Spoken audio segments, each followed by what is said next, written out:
Well, against the judgment of several people who I talked to before, I went and watched Stranger Things Chapter 2. I'm going to try not to mention Deep Blue Sea for quite some time because Renny Harlin and I are enemies. I try and I try to be positive in these reviews, at least a little bit, even when I don't like something, but I can't find something redeemable about this film.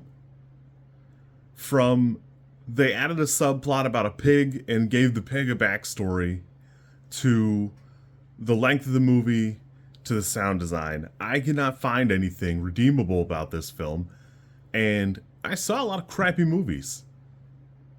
I've seen some things that I thought were trash, and this is worse than a lot of them. And what's crazy about that is there's no reason for it to be that way.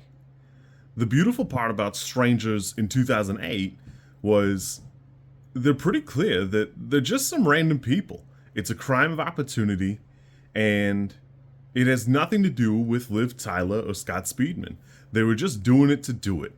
And what's insane about it is I could see the desire for a sequel with just Liv Tyler, but in the context of that film, it would be nigh impossible to figure out who these people were or run into them or anything like that without, like, it just wouldn't make a whole movie.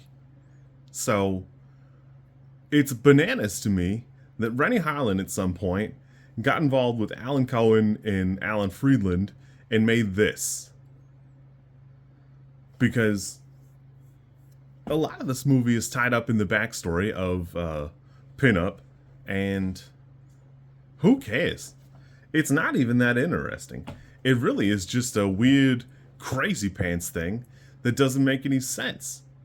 Either all three of these kids, or at least the two that we see, are from a much more prestigious place where they have like fancy uniforms and moved to this tiny itty bitty town deliberately, but somehow still had pigs as kids, or the dumb writers. And I'm guessing the dumb writers. TBH. I just don't think it's right. Anyways, just from the outset of the movie, there are scary things about a rural hospital. Not only the quality of care that you receive, which is a little subpar, not in like a, not to look down on you, but if you can go to a better hospital, go to a better hospital. But there are creepy parts about it, and we failed completely to catch anything about that. There are 100 places you could hide, there are 100 places where you could be clever, and we failed to really expound upon any of that. The main character is injured, stabbed in the abdomen somewhere, and it should be more of a factor, but it seems like every other scene, we've forgotten it completely. And there's some degree of, it feels like time travel because she rests up for long periods of time. But to stop any of you from bothering me too much about it, if you look at her fingernails, there's no growth. So she painted her fingernails very freshly. It goes all the way to the cuticle. So unless she touched it up at some point, this is like a couple of days at most later than the original film.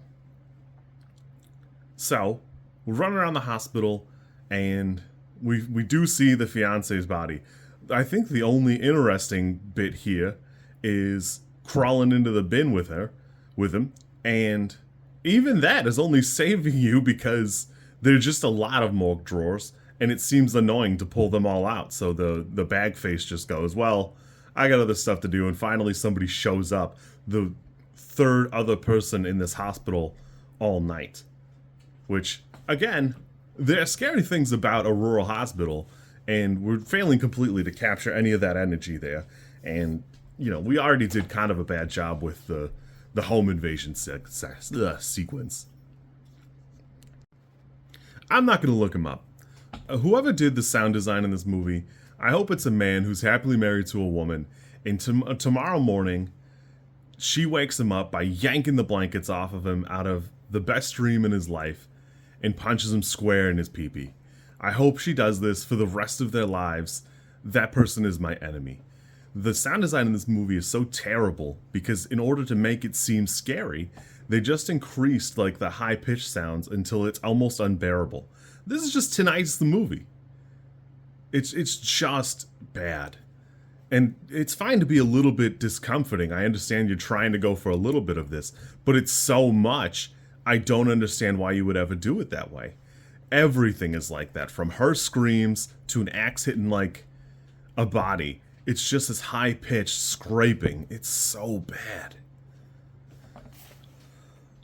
Not to discount all of the other writing where the whole town just has this menacing element of it, and it just isn't, it doesn't make sense. It's like you're watching a parody of Hot Fuzz, because there's no reason for the mechanic to be this way, or everybody in the diner to be a goofball.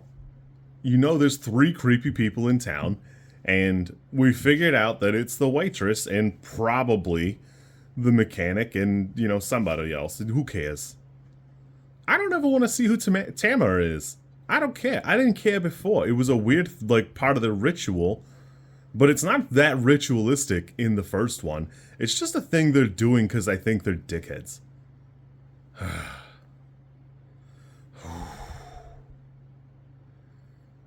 Not to get started on how quickly these people hilariously track down their prey. It's just hilariously good. There are a couple of times that as soon as she starts talking to somebody, 2 lines in, they're shot from behind or from a distance with pinpoint accuracy. These characters are hilariously good, but only when it's objectively funny. And while that would be funny, it's clearly not their intent. It's supposed to be scary. And it's just not. It's corny. It's corny to watch.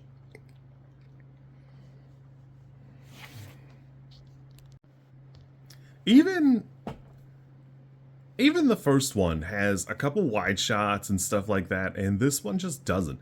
Everything is shot so close. It's running like for M. Night Shyamalan of worst cinematography you're capable of in a film, because you really can't tell what's going on some of the times. It's like they zoomed in a little bit to keep you from looking at anything else, and boy, is it rough looking. Even like this pack of 4 roommates, the way they're presented is like a weird, it's just so goofy and bad.